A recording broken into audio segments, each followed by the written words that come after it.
এই কাহিনীর সমস্ত চরিত্র এবং ঘটনা সম্পূর্ণ কাল্পনিক।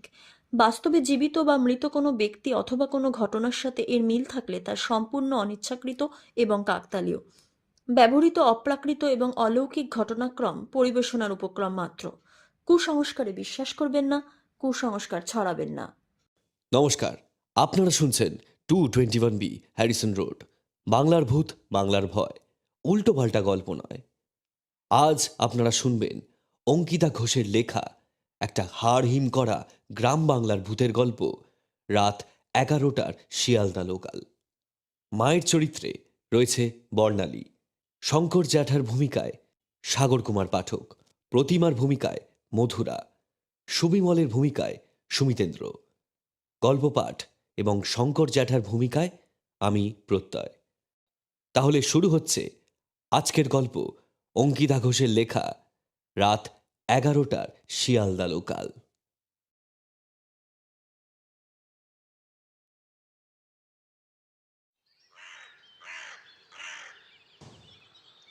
সবে বাড়ি থেকে বেরোচ্ছি, এমন সময় কোত্থেকে একটা কালো বিড়াল রাস্তা কেটে দিয়ে চলে গেল। মায়ের চোখে সেই দৃশ্য ধরা পড়তেই মা বলে উঠলেন, এই বাবু, দাঁড়া দাঁড়া, আজ আর বেরিয়ে কোনো কাজ নেই। আমি হেসে বললাম, কেন, বিড়াল রাস্তা কাটলো তাই? মা, তোমায় না কতবার বলেছি অমন কুসংস্কার মনে পুষে রাখবে না। আজ না গেলে আর কবে যাবে? সামনে বোনের বিয়ে, কাল থেকেই তোড়জোড় শুরু হয়ে যাবে। তখন কি আর নিমন্ত্রণ করতে যেতে পারবো? আমি তো তোকে বললাম বাছা, সকাল সকাল বেরিয়ে সব নেমন্তন্নগুলো সেরে আয়। তুই তো আমার কথা শুনলি না। মা, অফিস থেকে না ফিরতে পারলে কি করে যাবো বলো তো? বোনের বিয়ে নিমন্ত্রণ করার জন্য তো আর ছুটি নিতে পারি না। তাছাড়া আমি একা যাচ্ছি না, আমার সঙ্গে সুবিমলও থাকবে। যাকগে, সদরে দাঁড়িয়ে অত না বকে ভিতরে যাও, আমি এগোই। আয় বাবা আয়, দুগ্গা দুগ্গা দুগ্গা দুগ্গা।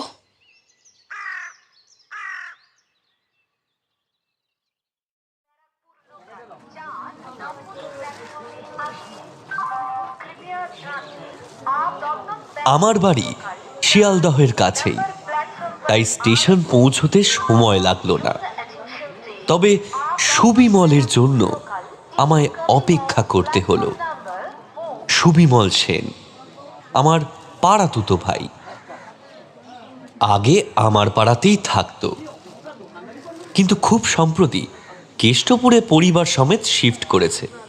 তবুও আমার সঙ্গে ওর সম্পর্কটা রয়ে গেছে।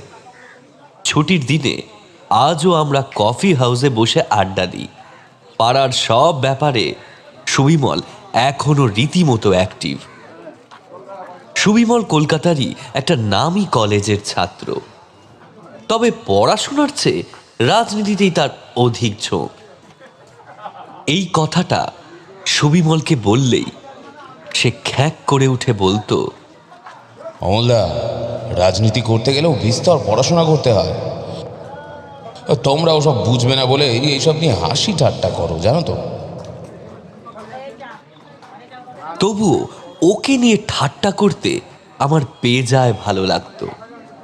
আর যে যাই বলুক, সুবিমল আমাকে ভীষণ ভালোবাসত। আজও তাই আমার এক ডাকাতেই সে আমার সাথে বারাসাত যেতে রাজি হয়ে গেল।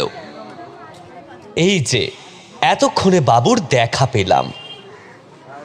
খাদির পাঞ্জাবি পাজামা পরে, কাঁধে শান্তিনিকেতনী ব্যাগ ঝুলিয়ে হাসি হাসি মুখে আমার দিকে এগিয়ে আসছে সুবিমল।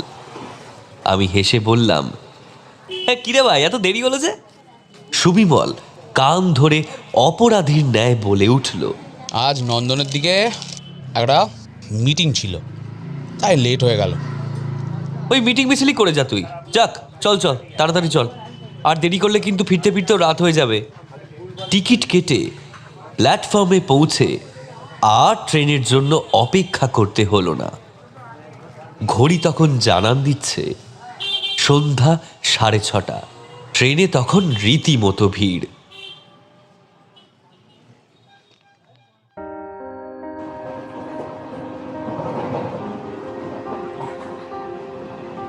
সত্যি, কত মানুষ রোজ এতটা পথ ট্রেনের গুঁতোগুতি সহ্য করে কত রকম বিপদ অগ্রাহ্য করে আমাদের কলকাতায় আসে দুটো টাকা রোজগার করার জন্য। আর আমরা কলকাতায় বসবাস করে সামান্য ধর্মতলার ভিড়ে একটু ধাক্কা খেলেই হাঁসফাঁস করে উঠি। এই তো কিছুদিন আগের কথা, কলেজ পড়ুয়া একটি মেয়ে ট্রেন দুর্ঘটনায় মারা যায়, সম্ভবত এই লাইনেই, মধ্যমগ্রামের কাছে। মেয়ে মানুষ, হয়তো এই ভিড়ে নিজেকে সামলে উঠতে পারেনি, তাই বেচারি এই দুর্ঘটনার শিকার হলো। আজকাল প্রাণের কোনো দাম নেই। ওই খানিক হয়তো কাগজে লেখালেখি হবে, চায়ের দোকানের আড্ডায় কিংবা ক্যারাম খেলতে খেলতে খানিক আলোচনা হবে, কিন্তু তারপর সব চুপ। এইসব ভাবলেও খারাপ লাগে। ট্রেন মধ্যমগ্রাম পেরিয়ে হৃদয়পুরের কাছে আসতেই কামরা সামান্য খালি হলো। দু চারটে ফাঁকা বসার সিটও তখন জল করে আমাদের দিকে তাকিয়ে রয়েছে। কিন্তু আর কি লাভ, হৃদয়পুরের পরের স্টেশনই তো বারাসাত।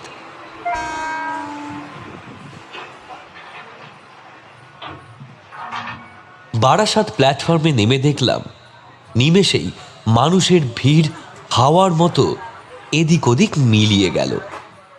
কিছুক্ষণের মধ্যেই স্টেশন চত্বর প্রায় ফাঁকা হয়ে গেল। সুবিমল বলল, অমলদা, চলে তো এলাম, কিন্তু যাচ্ছি কোথায়? আমি বললাম, স্টেশন থেকে একটু দূরে যেতে হবে রে, ভ্যানে করে যেতে হয়। আমিও এদিকে অনেকদিন আসিনি, শেষ এসেছিলাম জ্যাঠাইমার শ্রাদ্ধে। ও, মানে এখানে তোমার জেঠুর বাড়ি? বলতে পারিস, তবে নিজের জেঠু নয়, বাবার ছোটবেলার বন্ধু। চল, ওই তো একটা ভ্যান দাঁড়িয়ে রয়েছে। ভাই, আমি আর সুবিমল স্টেশন থেকে বেরিয়ে সামনেই একজন ভ্যানওয়ালাকে দেখতে পেলাম। লোকটা সবে হয়তো ভ্যান নিয়ে বিদেয় হচ্ছিল, কিন্তু আমাদের হাঁক ডাকে সে পিছনে ফিরে তাকালো। আমি বললাম, চাপাডালি যাবে ভাই? ভ্যানওয়ালা খৈনি ঝাড়তে ঝাড়তে বলল, যাবো বাবু, 8 টাকা লাগবে। আমি চমকে উঠে বললাম, 8 টাকা? একটু কম সম হবে না? আরে তোমরা পুঁজিবাদীদের মতো জুলুম করলে হবে? ভ্যানওয়ালা আমাদের দুজনের কথাই সম্পূর্ণ অগ্রাহ্য করে ঠোঁট উল্টে খৈনি মুখে গুজে বলল, যেটা হলো চলুন, না হলে অন্য কাউকে ধরে নিন। আশেপাশে একটাও ভ্যান নেই দেখে লোকটার দিকেই অসহায়ভাবে তাকিয়ে রইলাম। লোকটা বলল, চাপাডালি থেকে ফিরবেন কি করে? এখান থেকে রাতের বেলা আর ভ্যান পাওয়া যায় না। এক কাজ করুন, আমার 14 টাকা দিন, আমি আপনাদের চাপাডালি নিয়ে যাব। আবার আপনাদের কাজ শেষ হলে এই স্টেশন ছেড়ে দিয়ে যাবো। অগত্যা এতেই রাজি হয়ে গেলাম। দুজনে উঠে বসলাম ভ্যানে।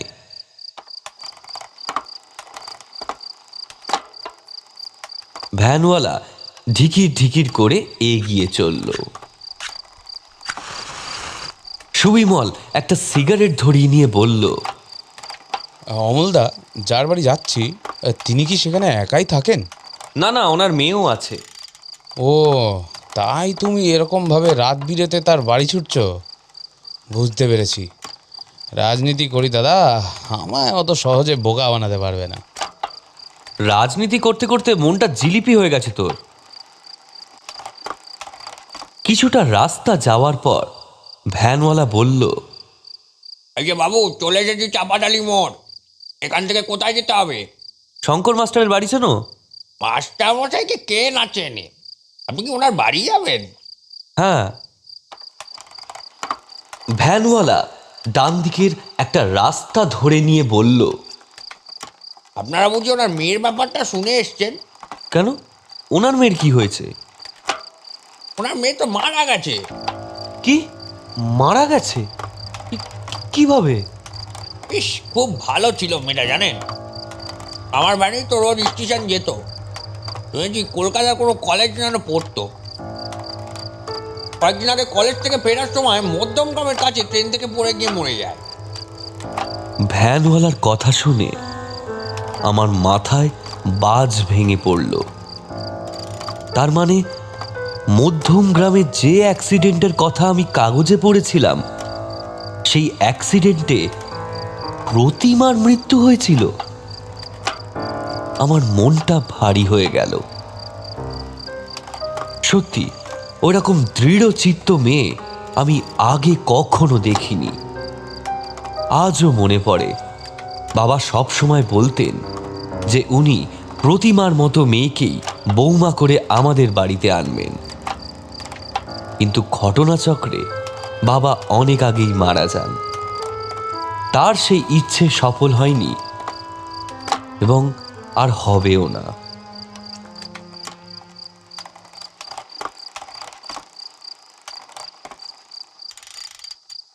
ভ্যান থামিয়ে ভ্যানওয়ালা একটা বাড়ির দিকে অঙ্গুলি নির্দেশ করে বলল, ওই যে বাবু, ওই বাড়িটা, আপনারা যান, আমি এই গাছতলায় আপনাদের জন্য অপেক্ষা করছি।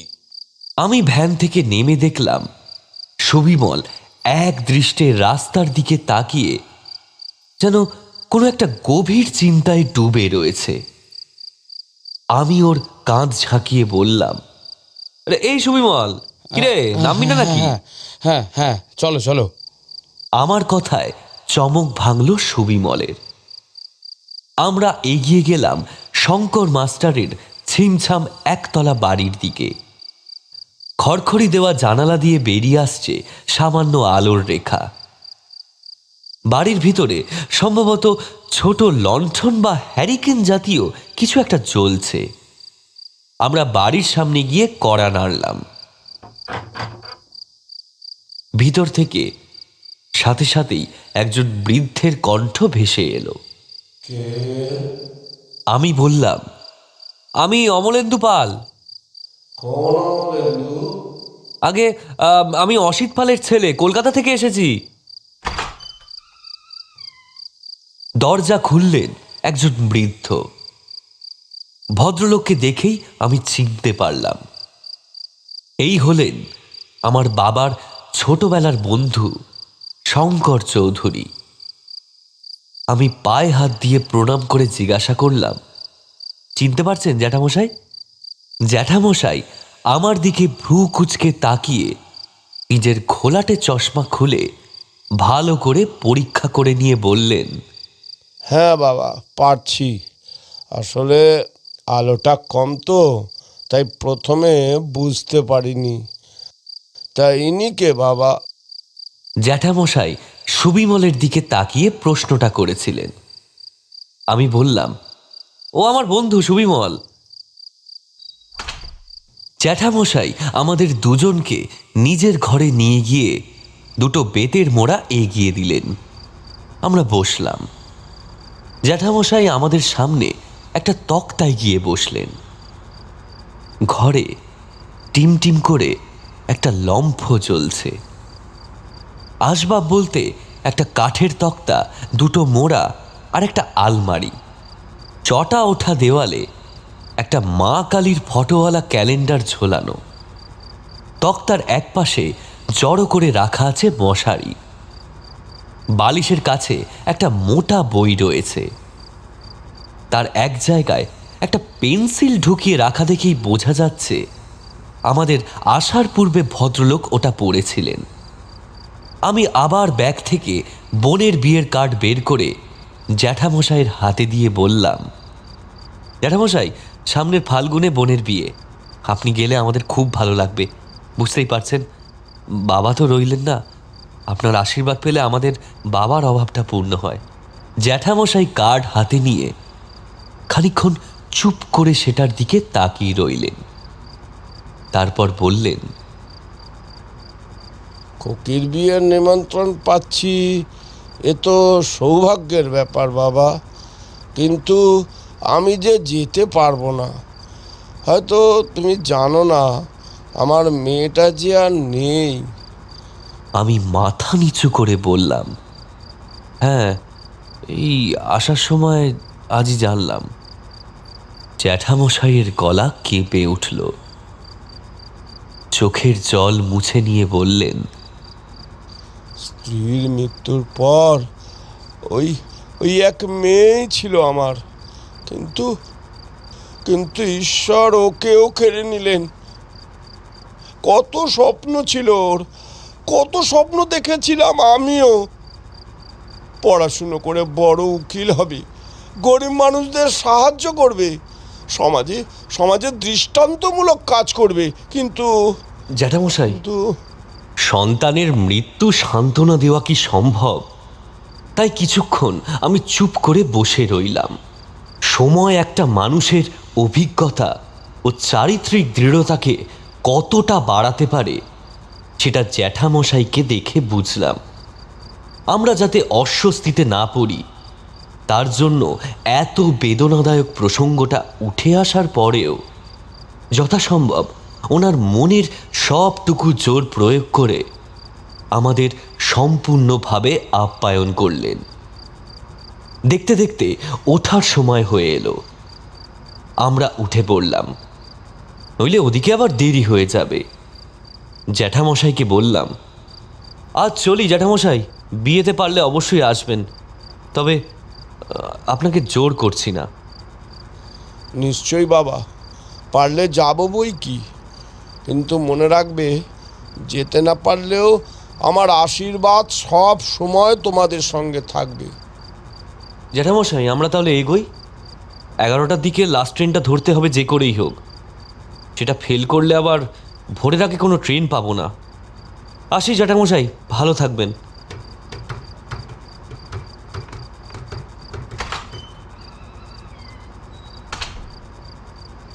বেরিয়ে পড়লাম জ্যাঠামশাইয়ের বাড়ি থেকে। ভ্যানওয়ালা তখনও দাঁড়িয়েছিল। নিশুতি রাতে নির্জন মেঠো পথ ধরে আমরা আবার গিয়ে পৌঁছলাম স্টেশনে।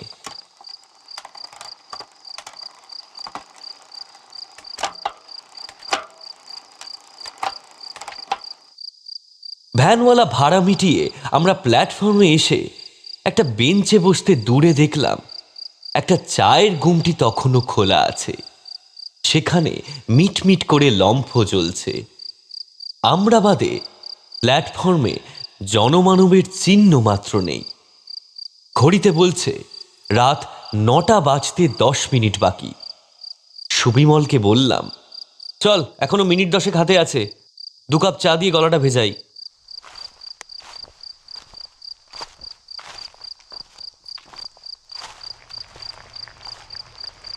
চায়ের গুমটির কাছে গিয়ে চাওয়ালাকে 2 কাপ চা দিতে বললাম। এমন সময় আমাদের পিছন থেকে আরও একজনের কণ্ঠস্বর ভেসে এলো, 1 কাপ চা দিন তো দাদা, আর একটা সিগারেট। ফাঁকা স্টেশনে হঠাৎ একজনের কণ্ঠস্বর পেয়ে আমরা দুজনেই পিছন ফিরে তাকালাম। ছেলেটির বয়স বেশি নয়, লম্বা চওড়া সুঠাম দেহ। সুবিমল উত্তেজিত হয়ে ছেলেটিকে দেখে বলে উঠল, আরে প্রভাত নাকি তুই এখানে? আরে এখানে তো আমার মামার বাড়ি, কিন্তু তুই এখানে কি ব্যাপার? ওই আমার দাদার সঙ্গে এসেছিলাম একটা কাজে। এই যে। নমস্কার নমস্কার নমস্কার। তা কি খবর তোর? এই আর কি, বলিস না রে ভাই। ওরা গল্প শুরু করলো। প্রভাত আর সুবিমল ক্লাসমেট। প্রভাতের বাড়ি হৃদয়পুরে, বারাসাত থেকে মাত্র 2টো স্টপেজ। ইতিমধ্যেই হুইসেল বাজিয়ে ট্রেন স্টেশনে এসে দাঁড়ালো। চিন্তা করিস না।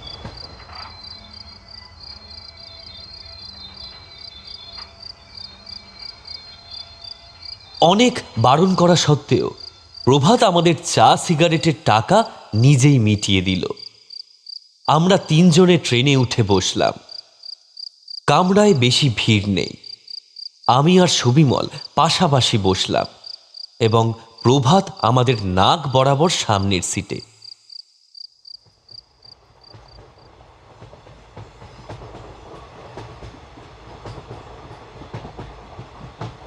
ট্রেন ছাড়তেই আবার আমরা এক প্রস্তু গল্প শুরু করতে চলেছি, ঠিক তখনই একজন মেয়ে প্রভাতের পাশে এসে বসল। গরম ছিপছিপে, পরনে সুতির সালোয়ার, মুখটা সাদা ওড়না দিয়ে ঢাকা। এত রাতে একজন মেয়েকে এভাবে ট্রেনে উঠতে দেখে আমি একটু চমকে গেলাম। আমরা কেউ মেয়েটাকে অতটা পাত্তা দিলাম না। প্রভাতও জানালার দিকে একটু সরে বসলো। কামরাটা মোটের ওপর ফাঁকা। টুকটাক কয়েকজন প্যাসেঞ্জার আর কিছু হকার দিনের ফেরি শেষ করে বসে রয়েছে ইতিউতি তাদের ঝুড়ি, মোচকা, বাঁশে টাঙানো বাদাম, ঝুড়ি ভাজা নিয়ে। রাতের বেলায় শিয়ালদায় পৌঁছে প্ল্যাটফর্মে শুয়ে এরা দিব্যি রাত কাটিয়ে দেয়। আবার ভোর হতেই শুরু হয়ে যায় আরেক অফুরন্ত খাটনি। আমি দেখেছি কেউ কেউ 4টে থেকেই কেনা বেচা শুরু করে দেয়।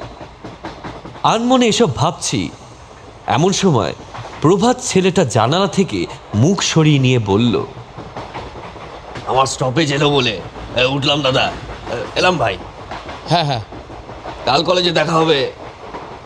আমাদের বিদায় জানিয়ে প্রভাত ট্রেনের দরজার কাছে উঠে গিয়ে দাঁড়ালো। ওর পাশে বসে থাকা মেয়েটিও তারপর উঠে গেল, বোধহয় ওখানেই নামবে। বাইরে কেবল ঘুটঘুটে অন্ধকার ছুটে চলেছে ঊর্ধ্বশ্বাসে। লাইনের এই জায়গাটা বোধহয় একেবারে ফাঁকা। এতক্ষণ অন্ধকারের মধ্যে দু একটা যাও বা কিছু আলো টালো দেখা যাচ্ছিল, এখন আর কিছুই দেখা যাচ্ছে না।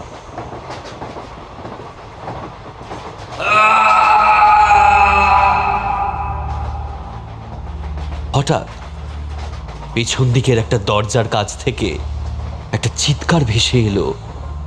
সুবিমল ভারী আশ্চর্য হয়ে বলে উঠল, প্রভাত, কামরায় গুটি কয়েক যারা রয়েছে তারাও তখন সবাই দরজার দিকে তাকিয়েছে। আমি আর সুবিমল উঠে দরজার কাছে যেতে গেলাম, কিন্তু দরজার কাছে প্যাসেজ মতো জায়গাটার কাছে যেতেই দেখলাম প্রভাত আস্তে আস্তে পিছিয়ে আসছে। ওর মুখ দেখে বোঝা যাচ্ছে কিছু একটা দেখে বা কাউকে দেখে ও প্রচণ্ড ভয় পেয়েছে। প্রভাতের চোখ জোড়া জবা ফুলের মতো টকটকে লাল বর্ণ ধারণ করেছে। মণিজোড়া ঠিকরে বেরিয়ে আসতে চাইছে কোটর থেকে। ওর দৃষ্টি লক্ষ্য করে আমরাও সামনের দরজার দিকে তাকালাম। যা দেখলাম এর থেকে বেশি ভয়ানক দৃশ্য আমি জীবন দশায় কোনোদিন দেখিনি। দরজার সামনে দাঁড়িয়ে আছে সেই সাদা ওড়নায় মুখ ঢাকা মেয়েটা। এতক্ষণ যে প্রভাতের পাশে বসেছিল, এখন তার মুখের ওড়নাটা খোলা, দরজা দিয়ে ঢুকে আসা ঝড়ের মতো হাওয়ায় সরে গিয়ে ফটফট করে উঠছে। আর সেই জায়গায় দেখা যাচ্ছে একটা রক্ত স্নাত মুখ। এ যে প্রতিমা!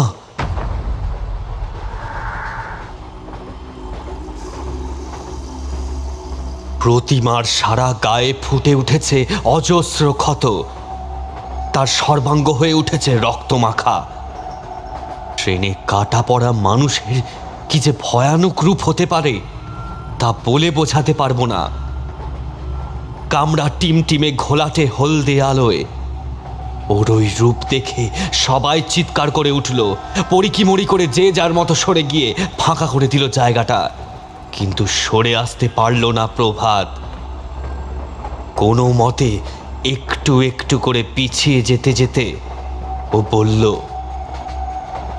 প্রতিমা, প্রতিমা, তুমি বিশ্বাস করো আমি তোমায় মারতে চাইনি, সত্যি সত্যি আমি নিজের ইচ্ছায় এই কাজ করিনি। ওই সুবিমল আমায় টাকা দিয়েছিল। আমি বিদ্যুৎ স্পৃষ্টের মতো তাকালাম সুবিমলের দিকে। এতক্ষণ লক্ষ্য করিনি ও যেন পাথরের মূর্তি হয়ে গেছে।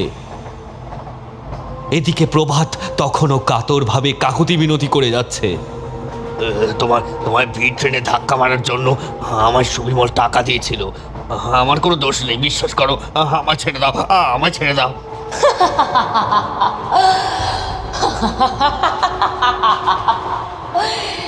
প্রতিমা পৈশাচিক কণ্ঠে হেসে উঠল, কান ফাটানো সেই হাসির শব্দ।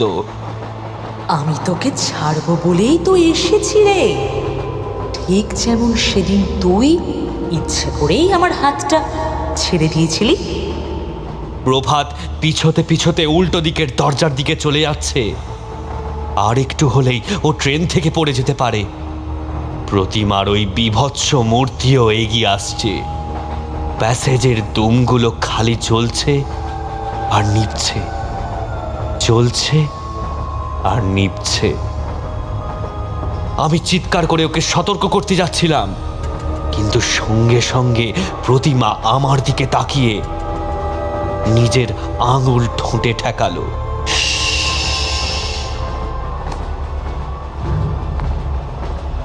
তারপর দুদিকে মাথা নাড়িয়ে আমায় ইশারা করলো।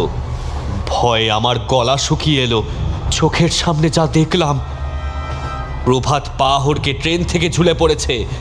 লম্বা রড আকারে রাখা প্রভাতের ডান হাতটা প্রতিমা এক টানে নিজের হাতে নিয়ে সে বলল, বিদায় বন্ধু, বিদায়। বলেই হাতটা ছেড়ে দিল।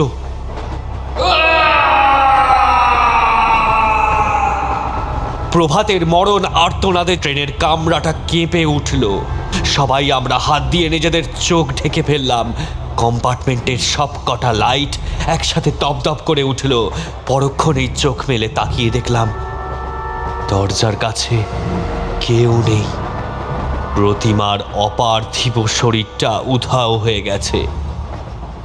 কামরার সবাই হতভম্ব হয়ে বসে রইল।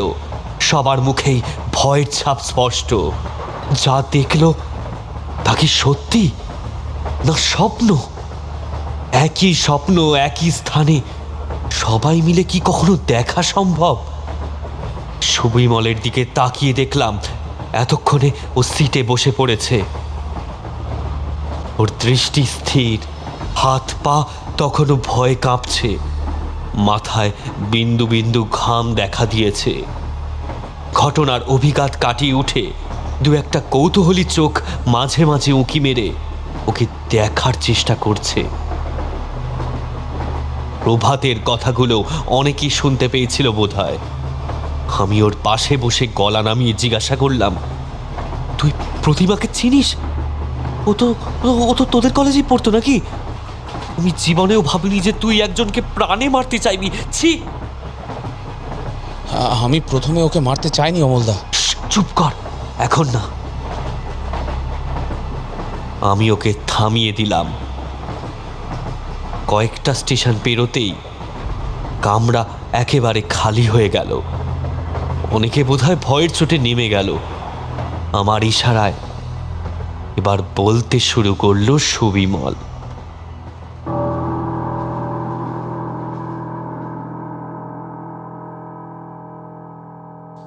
কলেজে ঢোকার পর থেকেই প্রতিমা না কলেজ পলিটিক্সে ঢুকতে শুরু করলো। ওর আসার আগে আমি ছিলাম আমাদের জিএসের ডান হাত, কিন্তু প্রতিমা আসার পর থেকেই পরিস্থিতি বদলে গেল। কলেজে সবাই মেয়েটাকে নিয়ে বাড়াবাড়ি শুরু করে দিল। মেয়েটার নলেজও ছিল, লোকজনকে সাহায্যও করতো, আউটগোয়িং ছিল, সেটা অস্বীকার করছি না। আর তেমনই ছিল ক্যারেক্টার। জুনিয়র হওয়া সত্ত্বেও দেখতে দেখতে পার্টিতে আমার ওপরে উঠতে লাগলো প্রতিমা।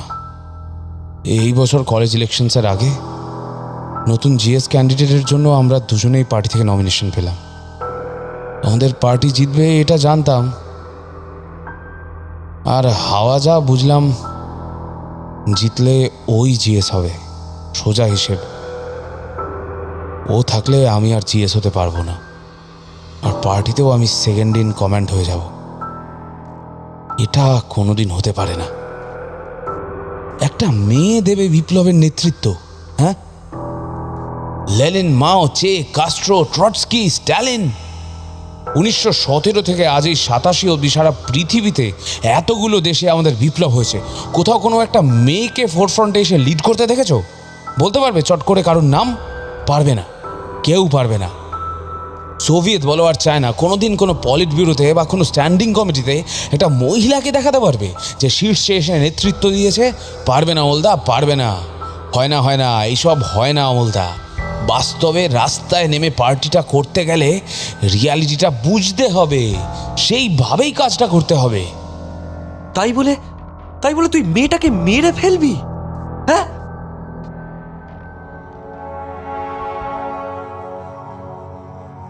প্রভাত আর প্রতিমা একই লাইনে থাকতো। প্রভাতকে টাকা দিয়ে ফিট করলাম, ভিড় ট্রেনে ফাঁক বুঝে প্রতিমাকে ট্রেন থেকে ফেলে দিতে হবে। বারাসাত আসার আগেই রোজের মতো প্রতিমা দরজার সামনে এসে দাঁড়ালো। প্রভাত ওর পিছনে গিয়ে দাঁড়িয়েছিল সুযোগ বুঝে। ট্রেন যখন ঝড়ের গতিতে মধ্যমগ্রাম ছাড়িয়ে এগোচ্ছে, তখন প্রতিমাকে সবার অলক্ষ্যে এক ধাক্কা দিল প্রভাত। হ্যাঁ,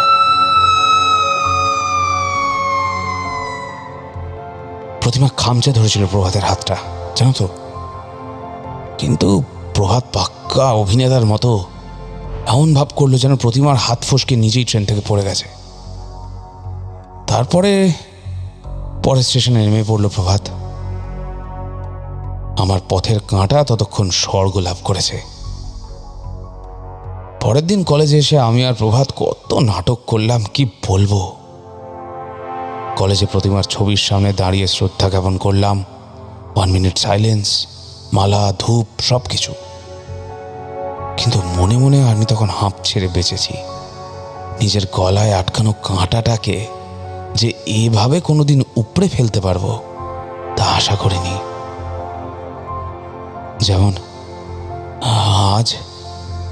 আজ এই ট্রেনে এরকম একটা ঘটনা হবে সেটাও আমি আশা করিনি। ভুল হয়ে গেছে আমার, অমলদা, আমার ভুল হয়ে গেছে। আমি আর এই পাপের প্রায়শ্চিত্ত করব।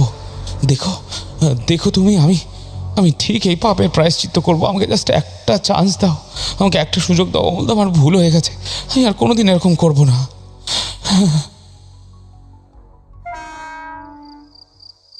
এতক্ষণে খেয়াল করলাম ট্রেন থেমে গেছে। আমরা কখন যে শিয়ালদা এসে পৌঁছেছি খেয়াল করিনি। আমার কোনো দিকেই তখন খেয়াল নেই, ভয় নেই, শুধু আছে সবিমলের প্রতি ঘৃণা।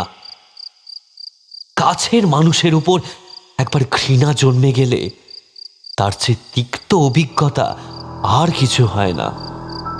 আমি বললাম, আমি জানি না তোর জন্য কি শাস্তি অপেক্ষা করছে, কিন্তু এইটুকু ভগবানের কাছে আমি প্রার্থনা করব, তোর মরণও যেন ততটা যন্ত্রণায় হয় যতটা যন্ত্রণা প্রতিমা পেয়েছিল। সুবিমল চুপ করে রইল। উঠে পড়ে ট্রেন থেকে নেমে একা একাই হাঁটতে লাগলাম প্ল্যাটফর্ম ধরে। পিছনে ফিরে একটুও দেখতে ইচ্ছে করল না সুবিমলকে। কি করে যে অত রাতে বাড়ি ফিরলাম তা সত্যি মনে নেই। বাড়িতে এসেও ঘুমোতে পারলাম না।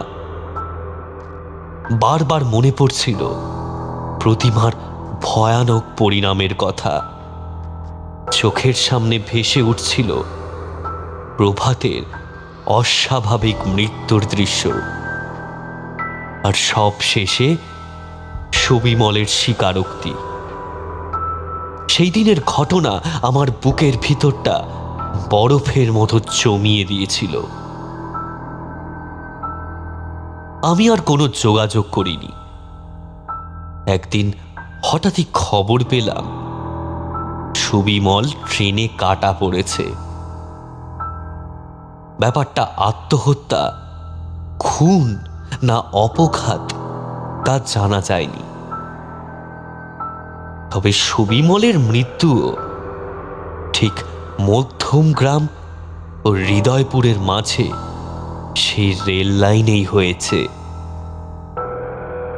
যেখানে প্রতিমা ও প্রভাতের মৃত্যু হয়েছিল।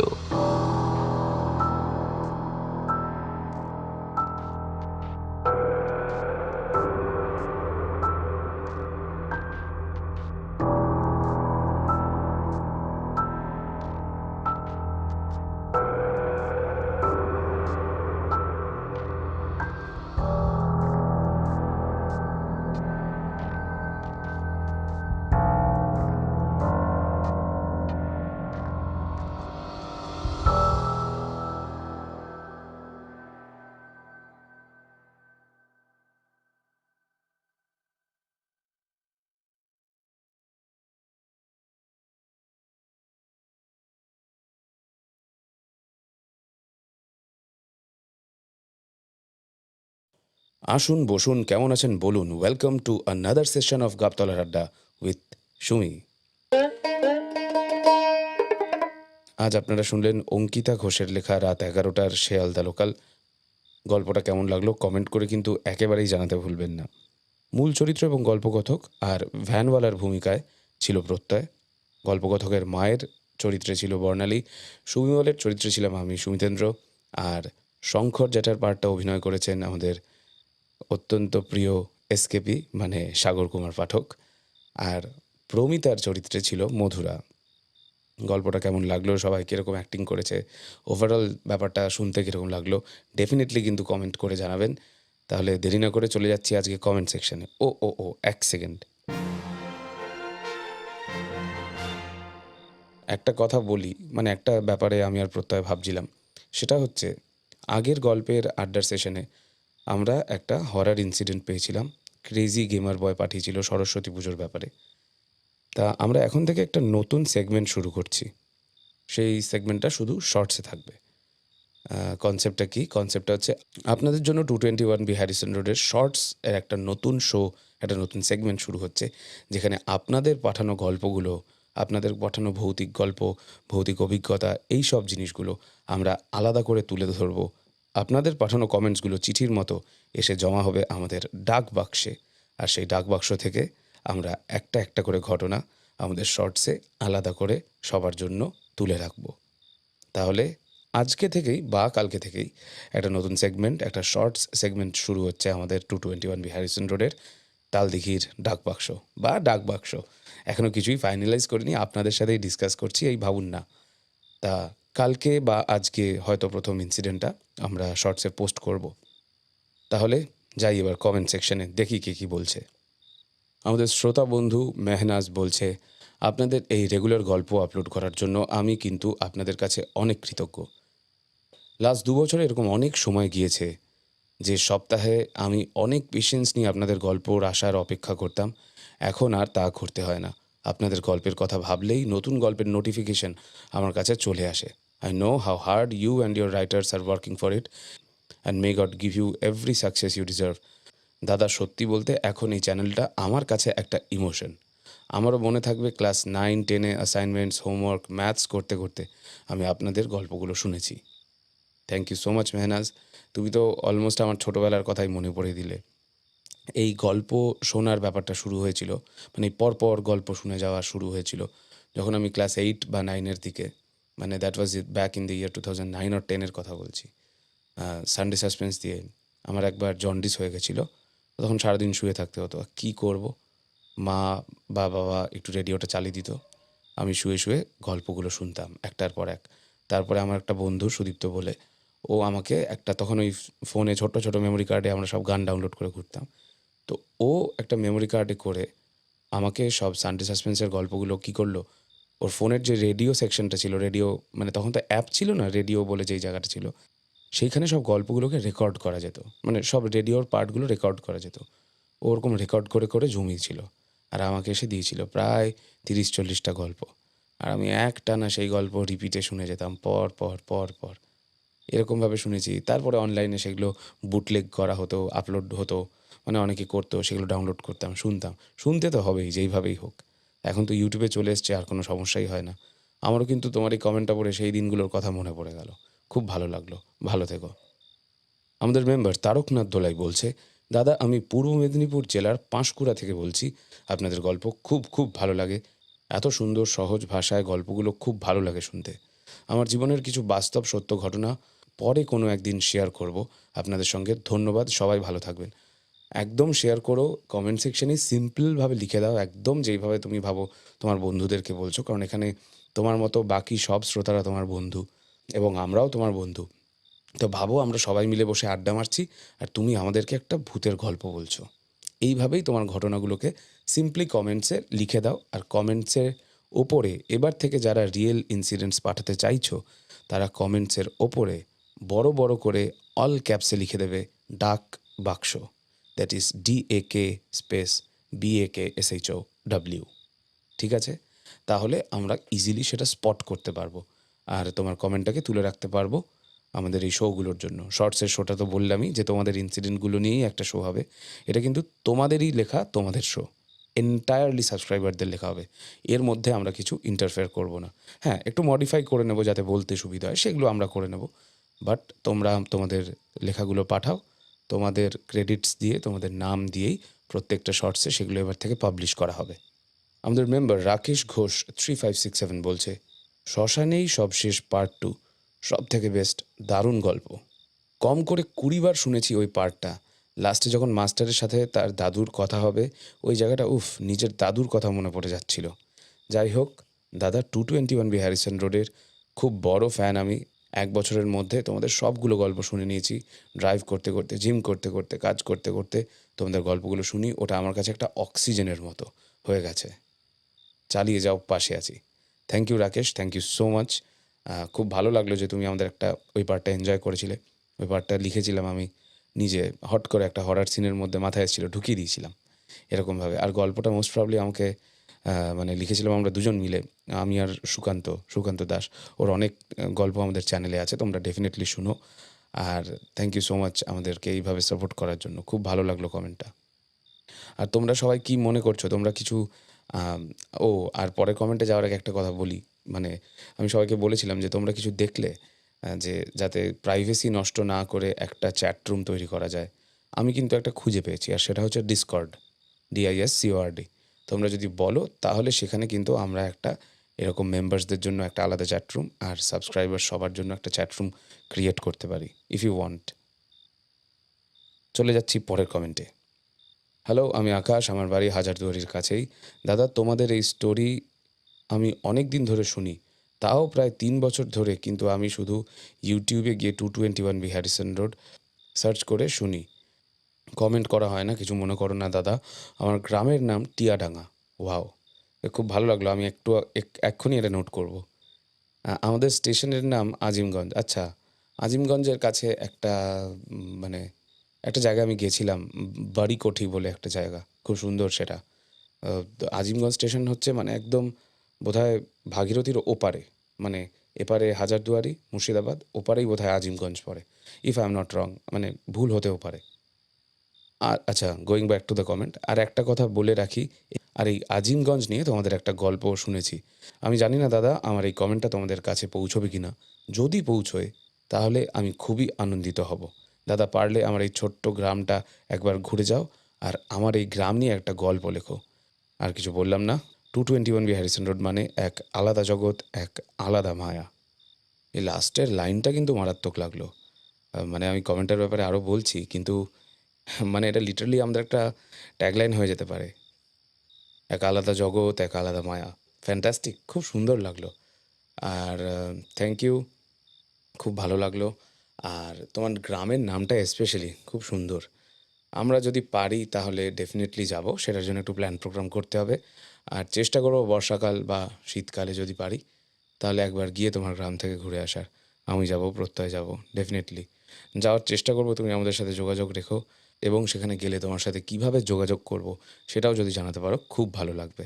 খুব ভালো থেকো দেবব্রত। কমেন্টটা পড়ার আগেই প্রথমে ইউজার নেমটার কথা বলি, দারুণ লেগেছে আমার, চাকরিজীবী, জব ওয়ালাগাই। তা সে বলছে তোমাদের গল্প সানডে সাসপেন্সের থেকেও বেশি ভালো লাগে। সব কটা গল্প শুনি আর অপেক্ষা করে থাকি নতুন গল্পের জন্য। দারুণ দারুণ দারুণ। তোমাদের চ্যানেলে আমার লেখা একটা গল্প পাঠিয়েছিলাম গল্প লেখক প্রতিযোগিতায়, তার ফলাফল কি হলো জানতে পারলাম না। আমার লেখা গল্পটা যদি প্রকাশ করেন খুব ভালো লাগবে। ভালোবাসা নিও এবং এইভাবেই এগিয়ে যেও।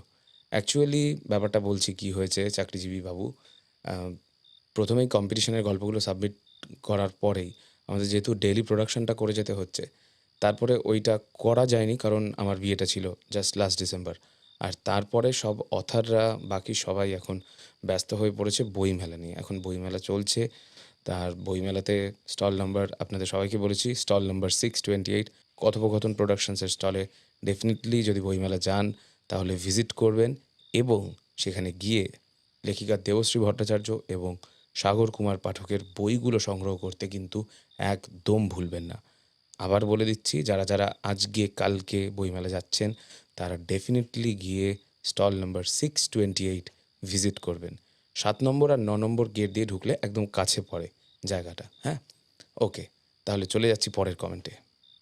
আমাদের কাছেই শ্রীরামপুর থেকে most probably, if I am not রং, দেবশ্রী ঘোষ বলছে, সাব্বাস সুমিতেন্দ্র, দারুণ লেখনী, সাথে প্রতিবারের মতোই ফাটাফাটি উপস্থাপনা, গল্পের মধ্যেই নীতিবোধ জাগুক সকলের মনে।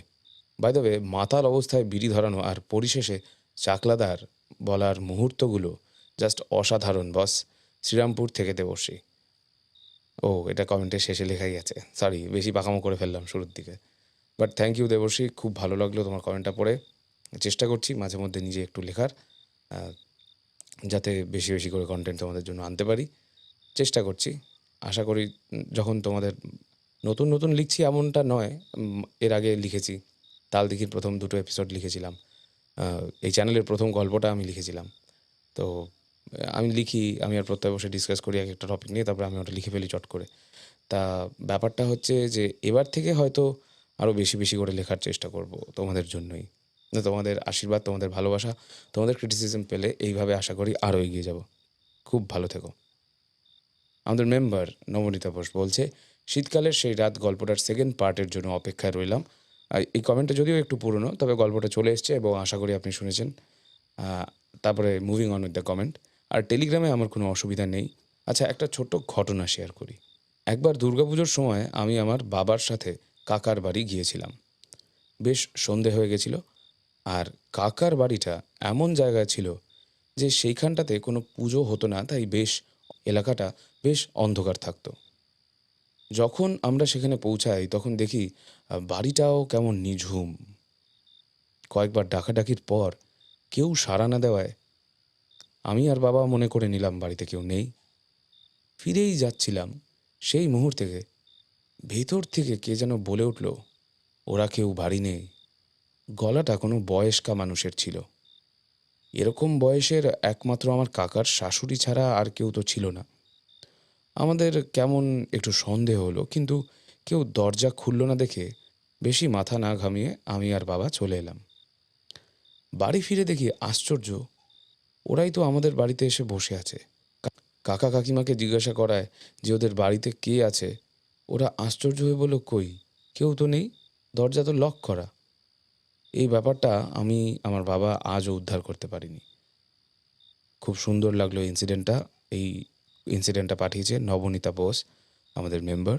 তবে ম্যাডাম, একটা প্রশ্ন রয়ে গেল, সেটা হচ্ছে যে তাহলে আপনার কাকার শাশুড়ি তিনি অ্যাকচুয়ালি কোথায় ছিলেন সেই সময়, এটা যদি আমাদেরকে জানাতেন খুব ভালো লাগতো।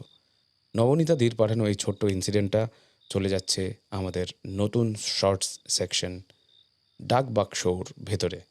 আপনারা মাঝে মধ্যেই আমাদের চ্যানেলের পেজটা খুলে শর্টসটা চেক করবেন। কাল থেকে মোস্ট প্রবাবলি এই সিরিজটা শুরু হয়ে যাবে।